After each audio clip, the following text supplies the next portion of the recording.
Hey everyone, this is your man Skyonic, and I want to welcome you to the JO universe.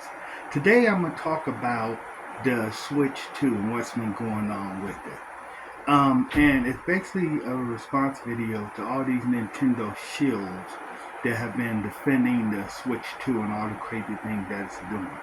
So in this video, I'm going to pretty much just go over some things that they're not thinking about in their argument. Now, seeing a lot of arguments from these people talking about the Switch 2 is going to be more powerful than Steam Deck. It's going to be able to run better games. It's going to be able to run games better and it's going to be able to do all these things. The problem with that is that the Switch 2 isn't even out yet. See? And so we don't know how things are going to run. And if you look at the history, power doesn't mean everything.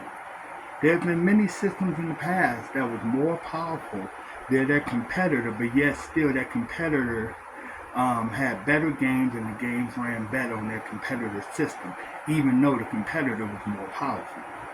So you can't just go by that. But let's look at the other arguments that they forget to mention when they're talking about the Switch 2 in comparison to the Steam Deck.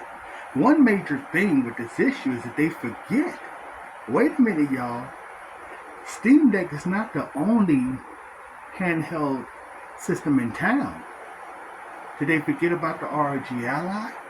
Did they forget about the Legion Go? Did they forget about, the Zotac Zone, MSI Claw, the ROG Ally Extreme? They forgot about all these other systems that are more powerful than the Steam Deck. So even if you want to argue that the Switch 2 may be more powerful than the Steam Deck, you gotta also think about the fact that the ROG Ally and the other ones are more powerful than the Steam Deck. So then what you're gonna do? And when you look at the fact that you can get a used ROG Ally, the first model that came out, for under $300, and that would be more powerful than the Switch 2. It has Windows on it, which will allow you to play computer games, emulators, and all that on it, and also allow you to play your Xbox One games. That's right. You buy an Xbox One game from Game Pass, right? You buy that game for your Xbox One for your Series X, right? You buy that game for your Series X. That game, in some cases, not for every game, but in a lot of games, you can play that same game on your ROG Ally and your Steam Deck if it has Windows on it. You can play that same game on one of those handheld PCs that has Windows on it. So you buy it for that Series X, you can play that same game on your ROG Ally or any handheld PC that has Windows on it, and you don't have to buy an extra copy. That's right. So you have a portable version of that Series X game that you bought on your handheld PC. Switch 2 can't do that. Not at all. As far as I know, you can't even install Windows on Switch 2, so you can't do that. That doesn't count the emulators you can do on these handheld PCs. The fact that Steam games are cheaper than Nintendo games. Nintendo doesn't like to bring down the prices. Even the third-party games tend to be more expensive than the Steam version. And the Steam version is going to pretty much be a better playing version. It's going to be cheaper. They're always having sales, and you have access to more games on Steam than you will ever have on the Switch 2. These are things that these guys don't think about. Also, the brick, right? Now, some people have said, well, if you're messing with your system, you're mining your Switch 2 so you can get emulated games, that's theft. Well, I would say to those people, well, isn't it kind of theft what Nintendo's doing? You turn around, you spend almost $500 on this system, and then they decide to brick it, so stealing services from you, and stealing the ability for you to play a system that you paid for, that's theft. They're stealing from you, right?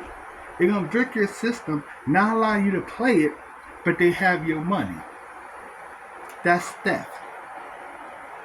So while you trying to argue that, oh, they're trying to prevent theft, they're trying to prevent emulation, which is not theft at all, because these are games that are not available, these are games that are not for sale, and these are games that you can't get anywhere else, right? Even if you bought it off of somebody on eBay, Nintendo's not going to get that money. That person's going to get the money. So it's not theft, right? But even though they turn around, they break your system, they're stealing from you. So how you going to defend that? These Nintendo shills love trying to throw that in there. Oh, you guys just want to get hacked the system, get emulated ROMs and stuff, and that's theft. But you're not thinking about the fact that Nintendo is stealing from people. If they break your system that you paid money for and they still have your money. You want to break my system? Give me back my money I paid for.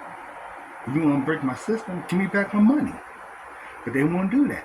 So that's theft in itself. The Steam Deck can do so many things that even a Switch 2 is not going to be able to do.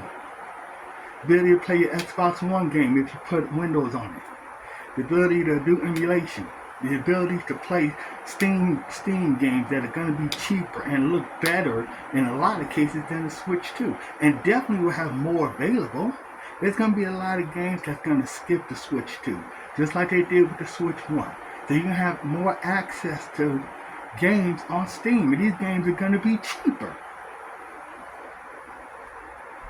And then let's not forget that they're forgetting about the ROG Ally, the Legion Gold, and some of these other more powerful handheld PCs that you can get used for cheaper than this new Switch.